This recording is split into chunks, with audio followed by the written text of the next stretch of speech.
speaking here? Jesus. Jesus. He's speaking to whom? Disciples. Where were they when Jesus was speaking this to them? Can somebody tell me? Okay, if you cannot answer, let's move forward. And then you will say that all things must be fulfilled which were written in the law of Moses and in the prophets and in the Psalms concerning me, capital M.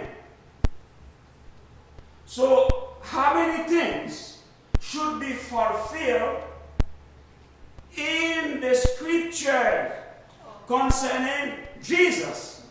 All. But if we go by the context, it was more about what? About his incarnation, about his baptism, about his sufferings, about his death, and also about what? His resurrection. About his resurrection. So Jesus was speaking once more to his disciple before going to heaven forever, until the second coming. Jesus used a little of his time before he went to heaven to preach, to teach, to admonish, to warn. Some indeed preach Christ, as you know, even from envy and strife. Before I go to that, there will be no mission without motivation. If you are not motivated, you will not go forward. You will not go. You will not go. Pastor may do whatever he can. The elders may do whatever they can do, or they may say whatever they want to say to prepare the church for mission. They will not go anywhere. You need to be motivated. And what will motivate you? Love. Jesus. Love for Jesus. You said love For Jesus. Love for Jesus. Is it just love for Jesus? What about love for Our fellow man. your fellow man, your fellow brothers and sisters in the world, not knowing the tidings, the good tidings? But it first starts with Jesus. Yeah, the first love goes first to Jesus, because when this man asked to Jesus, what is the first, the more important of the commandments? What was the answer of Jesus Christ? Love your God with all your heart, all your soul, and then your neighbors as you love yourself. So coming back to what I was talking,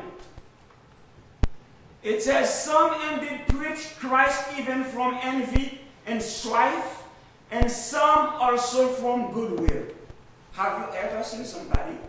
Have you ever experienced for yourself someone preaching out of envy, or out of, or from strife? You want to show that you can preach as he preaches. Actually, it has. You are competing with somebody. Sure. You can preach, you can pray, you can sing. There is competition in church. That's one reason that Seventh-day Adventists do not participate in any game that has competition. Is that so?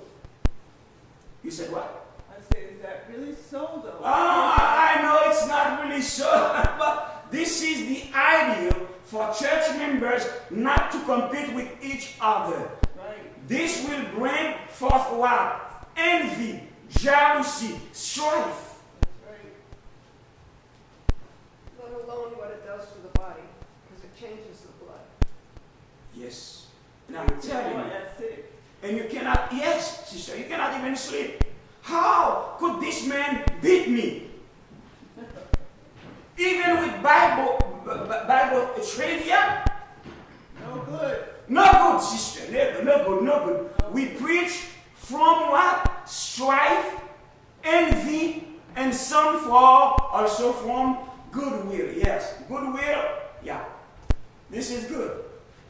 The former preached Christ from selfish ambition, not sincerely, supposing to add affliction to my change. Who is speaking here?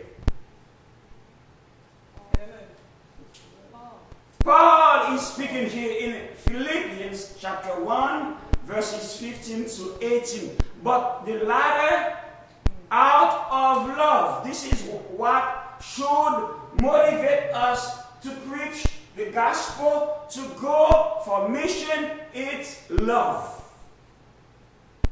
Love. And it says, knowing that I am appointed for the defense of the gospel. What then?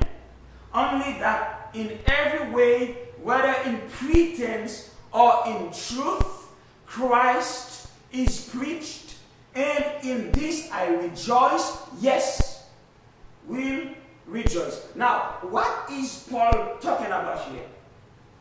Though you may be preaching from envy, you from strife, you from love, but Christ is preached anyhow. Anyway, you see what I'm saying?